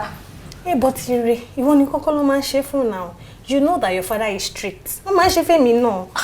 Oh, ní choice o máa listen sí nǹkan tó bá sọ náà. No, I can't take it anymore. Mi lè gbà mọ́. Mi ò lè máa wà nínú bondage kí n kò bí àmọ́ máa wà lé. Kí ló ṣẹlẹ̀? Okay, jọ kí ló wá fẹ́ ṣe? I have a plan. You have a plan? Yeah. What plan? Let me tell you, I don't want to about it. What? Ire. Ire. Yeah, now. No, that's too much. No, you can't do that to your father. It's not too much. Wo o mọ nǹkan tó ṣẹlẹ̀ tá bá sì ṣe bẹ́ẹ̀ yẹn báyìí wo anything tá bá fẹ́ ṣe a máa free wọn ní máa disturb yàn mọ́ wọn ní ọmọ máa jẹ́ kí yàn máa jáde wọn ní dá sọ̀rọ̀ yàn mọ́. But Irisẹ́ yẹn wà ní lẹ́yìn báyìí ó ti pọ̀ jù. Kò lè lẹ́yìn kankan mo ti mọ bí tí gbogbo ẹ̀ máa end sí. Mo mọ bìkínì tá bá ti bẹ̀rẹ̀ ẹ̀ báyìí. Nǹkan tí dáàdì kan máa ṣe ni pé wọ́n ní máa ta sí wa mọ́, wọ́n ní máa bá wa sọ̀rọ̀ mọ́. Ọkọ máa wà on their own. Wọ́n ti ẹ̀ ní èmi ti mọ bí tọ́rọ̀ yẹn máa end sí. Ṣé are you supporting me? Èmi náà ṣá máa jáde ṣá. Ibi tó fẹ́ lọ yẹn tó fẹ́ sọ fún dáàdì yẹn. Bó náà máa lọ ó máa free. Tí dáàdì bá ti sọ́nsìn tí dáàdì ti fi wálẹ̀ tó ti ká free báyìí. O lè lọ sẹ́niwẹ̀ tó bá wùn èmi náà dẹ̀ lè lọ sẹ́niwẹ̀ tó bá wùn mi. Are you? Yeah. So kí ni ìyẹn mi? Ìwọ ńkọ́ torí obìnrin ló ṣe fẹ́ ṣe. Ẹ̀yin ọmọ yìí nítorí pé bàbá yín ní kẹ́ má jáde lè fi pa irọ́ bàǹtàbàǹtà báyìí mọ́. Adé mi jọ̀ọ́ má bínú sí mi. Ara ọmọ ló ta mí. Jọ̀ọ́ dáríjì mi. Àfà, ẹ bá mi bí ọkọ mi kó dáríjì mi. Ẹ jọ̀ọ́. Mommy, I came to you. I asked you. Mo ní ṣé trust Daddy. I knew this. I knew all these were too fake to be real. I knew it.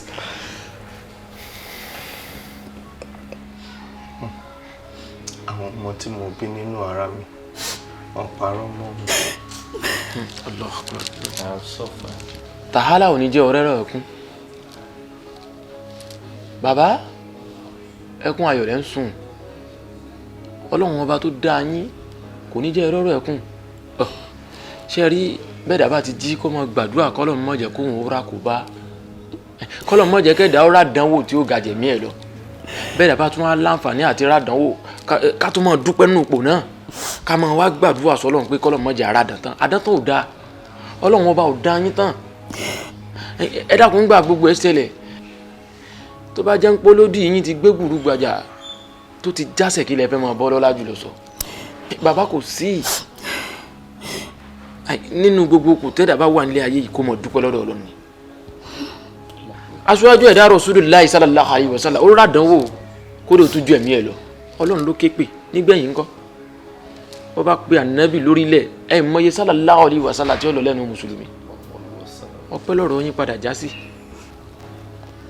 bàbá náà nígbẹ̀yìn ebí ọmọ ló tọ́jú yín ló kọ́jú yín bì kan yìí ó sì bẹ̀rẹ̀ sí ní fún yín jíjẹ ó fún yín mọ́mọ́ kó ṣe bí àdánwò ló tì yín sí ọ̀rọ̀ yín tọ́pẹ́ lọ́lọ́run bẹ́hùn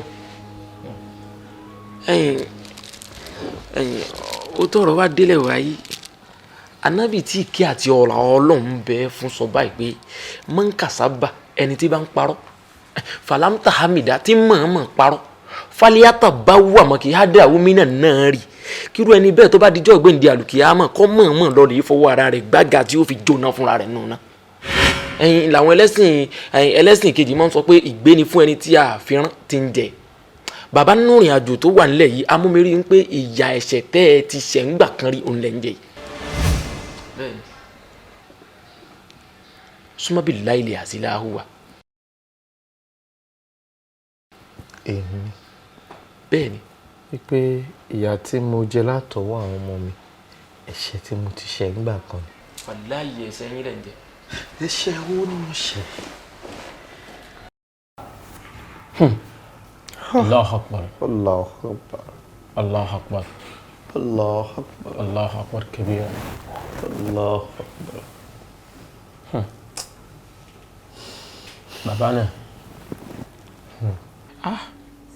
ṣe rí i pé díẹ̀ nú ọ̀rọ̀ Ọlọ́run báyìí wà láìkò ní lọ láìṣẹ́ àwọn bàbá wa náà fi pòwe kò jọ òwe kò jọ fọ kankan àwọn bàbá wa ní ọmọdé burúkú ó bojú ẹ̀yìn òòjọ́ kọ́ ló lúwéré pa ni ẹ wo nǹkan tẹ́ ẹ ti ṣe ń gbà ìmọ̀ ẹ wo nǹkan tó fi bí fún yín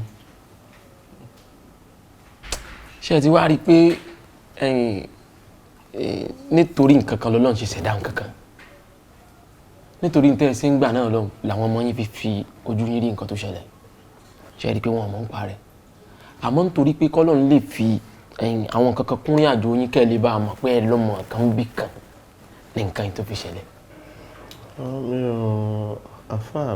mi ò mọ̀ kò yé mi sí ọgbọ́n ọmọdé tèmi ni mo fi ṣe kójú má tì mí ní gbogbo nǹkan tí mo dẹ̀rọ ni pé bóyá ọmọ ìyá tiẹ̀ lọ bóyá ti ṣẹ́yìn àbí nǹkan kan ni mo rò.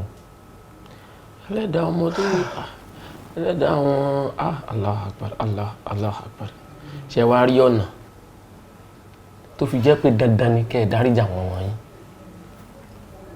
àwọn náà ò sì dáríjì yín bàbá náà ṣe wá rá foríjì tó wá ṣe pàtàkì jù tó jẹ́ pé dandan ni gbogbo bá ṣe gbà lẹ́ẹ̀fún tó jẹ́ pé ẹ gbọ́dọ̀ wá òní tọmọ tẹ́ ẹ bí ta bàbá àìríkẹ́ bàbá ọmọ yìí ń fìyà jẹ kádàrá ọmọ náà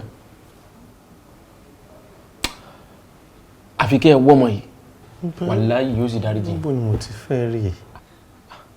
gbogbo ọ̀nà náà ẹ gbìyànjú ni. La ilaha illallah Muhammadu Rasulullah sallallahu alaihi wasallam. níbo ni mo ti fẹ́ rí ọdún yẹn ti jìnnà. bàbá wàláhì nínú nǹkan tá a bọ̀ rí a rí i pé èso tẹ̀ ń sọ̀rọ̀ nípa rẹ̀ yìí ẹ ti fi mú ẹ ti gbóòórùn rẹ̀ àbí kí n sọ pé ó ti wà ń sàkání yín bóyá kí n sọ pé wà ń sàkání yín ẹ ti fojú gan ní rẹ̀ rí. wàláhì bó bá jẹ́ pé ẹ tí ì láǹfààní àti gbóòórùn èso tá à ń sọ̀rọ̀ nípa rẹ̀ yìí tàbí kí ẹ tí ì rírí àbí kí n sọ pé bóyá kò tí ì sí ń sàkání ìyà tí ò bá jẹ yín ò bá pọ̀ jù báyẹn. pé bóyá mo ti rí níbì kan àbí. wàláhì bá ti fi hàn mí nù tó bá jẹ́ pé ẹ láǹfààní àti rán ẹni tá à ń sọ̀rọ̀ nípa rẹ̀ ìyà tí ò bá jẹ yín ò bá jù báyìí lọ àmọ́ Ọlọ́run tí ò fẹ́ fi ìyà jẹ yín ẹlẹ́dàá yín tí ò padà lẹ́yìn yín òun náà ló tún sùn yín síbi tá a dé dúró. bàbá ìjọ help me out ẹ bá mi là tán kí ni n ṣe máa rí finally. I have to see him or her. wàláhì kò sí nǹkan tí ò ṣeé ṣe kò sí nǹkan tí ò ṣeé ṣe wàláhì ẹ rí àdúrà láyàn fún yín a sì fún yín ní nǹkan tẹ́ fà. ejò ẹ bá mi ṣe kí n rí ìyá kí n rọmọ kán wà gúdẹ kí n dẹ kí n. La ilaha illallah astaghfirullah inna Allaha ghafurur rahim. bàbá náà ẹlẹ́rù ní ògbẹ́rù rẹ̀ ń bí ó gbé wúwo ìwọ̀n bá ń ta wá àfáà a gbọ́dọ̀ fi gbogbo ẹnu sọ̀rọ̀ ní kálukú ló ní tí Ọlọ́run yàn sí lágbàdá tí ọmọ yàn bàbá màá mọ̀ fa tèmi ètò mọ̀ fa tẹ́ni ẹlẹ́ni ẹ má jà lọ bẹ̀rù ẹ̀yin lẹ́gbẹ̀rù yín bí ó gbé wúwo ìwọ̀nba ni àwa náà tún mọ̀ bá yín bẹ̀ lọ níwọ̀nba wà láyé fún wa ní. ó ti yá ẹ ṣàdúrà lágbára Ọlọ́run bísímìlà. ó yá ẹ̀jẹ̀ tí ẹ̀ kọ́kọ́ tẹ̀. ọ̀rọ̀ àgbọ̀ṣe It's Omega. ó ta kọ́kọ́ inú òṣèṣe náà ni ẹranko ń bẹ nínú èèyàn ọ̀rọ̀ ìdọ̀tí tí ó ṣe kọ́ sétí ẹgbẹ́rún ṣe kò wá nínú ogun bàbá túṣu dé sálẹ̀ kòkó a ṣeun ẹ̀sìn ti tọrọ àforíjì bá ò bá fẹ́ ní nílé ẹni àkìtà bẹ̀rẹ̀ bá ò bá fẹ́ ní lọ́dẹ̀ẹ̀dẹ̀ ẹni ẹ dákun àkìtà bẹ̀rẹ̀ àìka nǹkan sí àgbà ló mú àgbà sọ́gbọ́dílé àìka nǹkan sí nígbà mìíràn ò lè gbógun wọlé ìṣẹ̀rù ayé o inú òṣèṣì náà kò ṣeéṣì ẹranko ń bẹ nínú èèyàn kò ṣeéṣì ọ̀rọ̀ ìdọ̀tí tí ó ṣe kọ́ sétí ẹgbẹ́rún ṣe kò wá nínú ogun.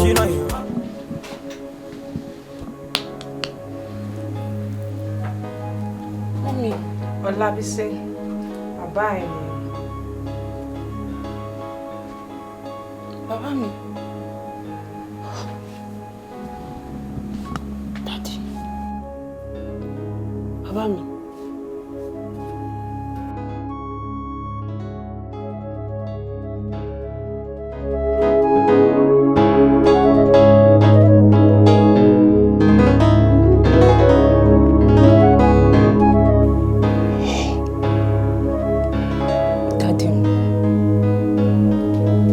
Daddy. Mr. Lawal.